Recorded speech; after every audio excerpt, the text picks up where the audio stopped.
Hello, this is a presentation of stochastic frequency masking (SFM) to improve super resolution and denoising networks, carried out at School of Computer and Communication Sciences, EPFL, Switzerland.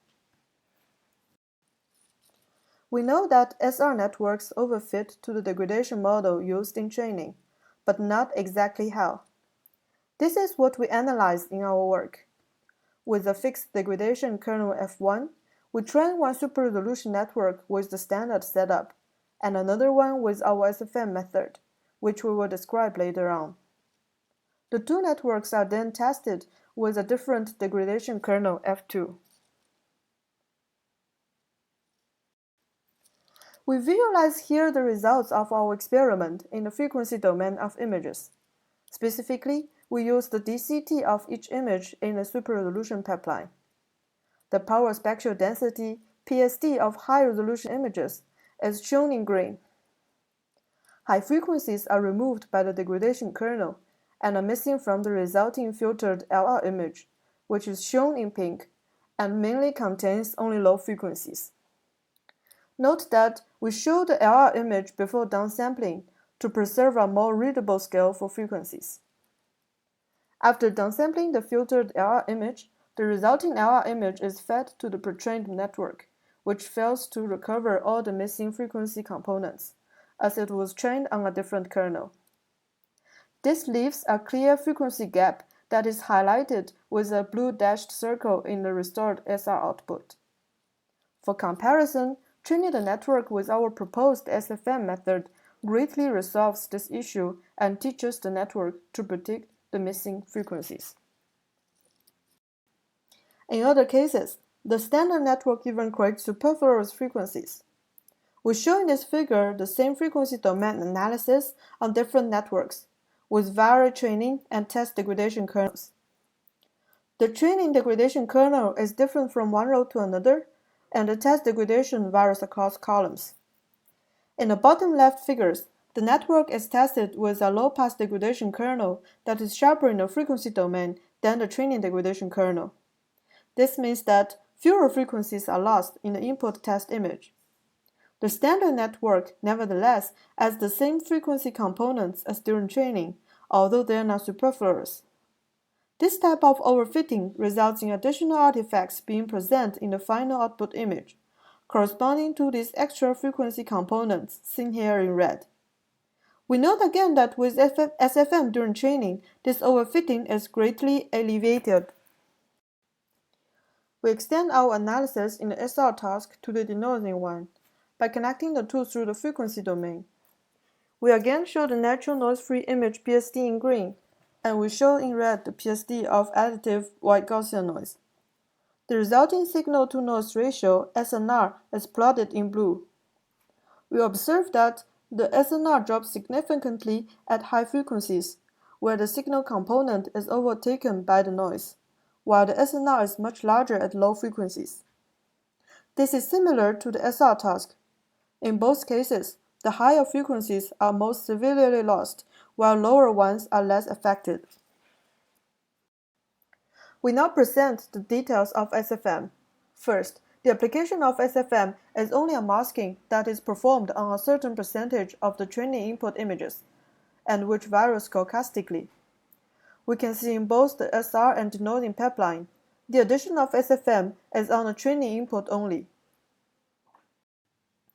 As for SFM itself, it is a masking in the frequency domain. The RGB channels are transformed using the DCT, and a mask is sampled for each resulting channel. The masks are always bandstop masks, with two different modes for sampling their range. As we discuss in more details in our paper, this masking strategy effectively creates a spanning set of degradation kernels in the frequency domain. With its stochastically varying filters, SFM teaches the network to learn to store any set of missing frequency components from the ones available in the input image, rather than overfitting the training restoration. This makes the network more adaptive, allowing it to adjust to the frequency content of the input image and hence to test degradation kernel, and so improving the network's generalization strength. We show some visual SR results from our experiments on the Dive2K dataset. We show the results of Arcan, ESRGAN, and IKC on the first row. Note that Arcan and ESRGAN are trained using only bicubic degradation, and IKC is trained using Gaussian kernels. We also show the results of the same networks trained using SFM. The visual quality improves for all methods when trained with SFM, and especially for IKC. We show some visual denoising results with additive white Gaussian noise of standard deviation 50 on the last image of the BSD68 benchmark. The results of DNCNN, noise-to-noise, N3Net, MEMNet, and RibNet are shown, with all networks trained under blind settings with training standard deviation sampled between 5 and 55.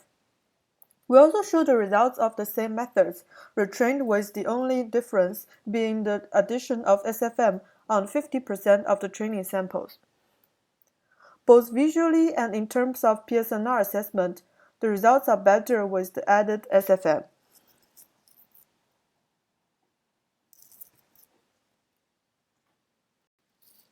The key takeaways of our paper are that SR networks' signal hallucination is frequency-dependent, which makes them prone to overfitting.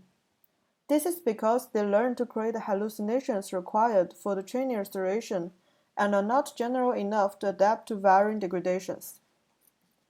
SFM improves the frequency learning of SR networks by simulating a spanning set of degradation kernels. Therefore, SFM allows the networks to learn a more adaptive restoration that adjusts to the test degradation and only restores the correct frequency content. We also show how denoising is closely connected to SR in the frequency domain and perform SFM on denoisers, which also improved their performance and generalization to unseen noise levels. We also give an overview of our supplementary material for the more curious readers to dive into. In our supplementary, we present more theoretical background, such as anti-aliasing filtering, Gaussian Poisson noise PSD, the chosen DCT implementation, blurred kernel basis in the frequency domain, and present extended visualization of our SR frequency experiments. We also add ablation studies on SR with varying masked bands, varying SFM rates, and similarly for denoising. We present extended evaluation on SR with other upsampling factors, and DCT evaluation of SR and denoising results. Lastly, the supplementary material contains further qualitative results for both tasks, and a supporting derivation for our proposed frequency conditional learning. To know more about SFM, check out our paper and code. They are publicly available on our project page.